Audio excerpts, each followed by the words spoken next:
The historic visit to Taiwan by US House of Representatives Speaker Nancy Pelosi has left China furious, already surrounding Taiwan with Chinese military ready to fire, creating a world on the edge.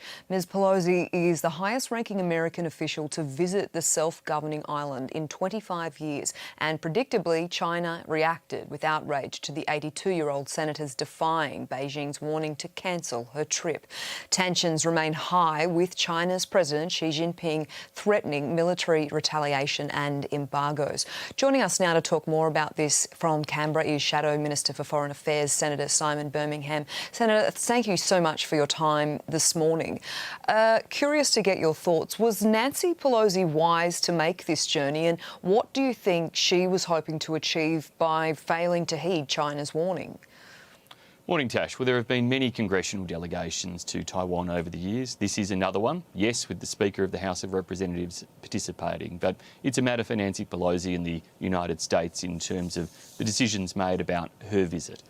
But Taiwan is a very important economic partner in our region. It's a vibrant democracy. It's a partner for many Australian businesses, and the type of response we're seeing from China of increased military activity and an escalation of live firing exercises and the like, that is of concern, and this should be kept in terms of perspective, a proportionate response to simply a visit rather than this type of enhanced military escalation that does then risk further responses, further escalation, or of course mistake or misadventure.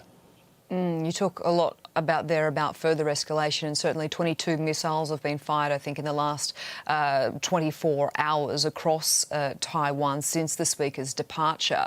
We are a very close ally of the US, whilst it was not Australia's decision to send her over there. So does this put our region in a less safe position?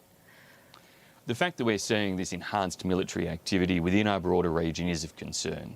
And what I would urge is for the parties, and in particular China, who have enhanced the military activities, to de-escalate.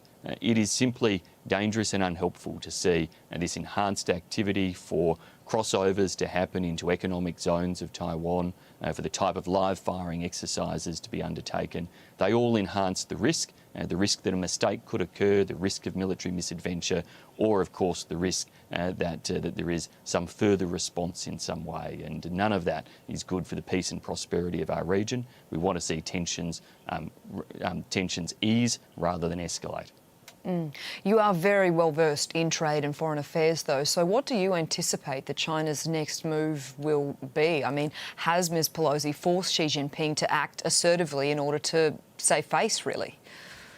Well, Nancy Pelosi's visit has come to an end now. China has been undertaking these military exercises. They're scheduled to continue for another couple of days, whilst we would wish that they occur in the safest possible way if they have to happen, and prefer to see them desist. Ultimately, hopefully, this will be the limit of the response and that the region can manage to move on. However, it does create a heightened sense of tension, heightened risk, and that's not good for anybody. No. Now, US exports around $124.5 billion worth of goods to China each year. It imports $345 billion. I think Australia itself, we export around $102 billion worth of goods. So is it really good to be picking a fight with one of our biggest trading partners? Well, China is our largest trading partner, and it's an important economic partner, and has been an important regional partner for us at different times. We've had a difficult relationship in the last few years as China has applied economic coercion to Australia through different trade sanctions that it's levelled against Australia. Those have been unfair and unjustified. Now, we have differences over certain issues, be that the treatment of people in the Xinjiang province, human rights issues, the detention of Australian citizens. These are all genuine points of difference and concern over China's increased military activities, particularly in the South China Sea. But we would prefer to see dialogue and an ability to work through these issues, and urge China to be willing to work with the now Australian government and to be able to put aside the points of difference and work in the areas where we can cooperate for the peace and stability of our region, because that's what's helped to lift so many people out of poverty in recent decades right across Southeast Asia.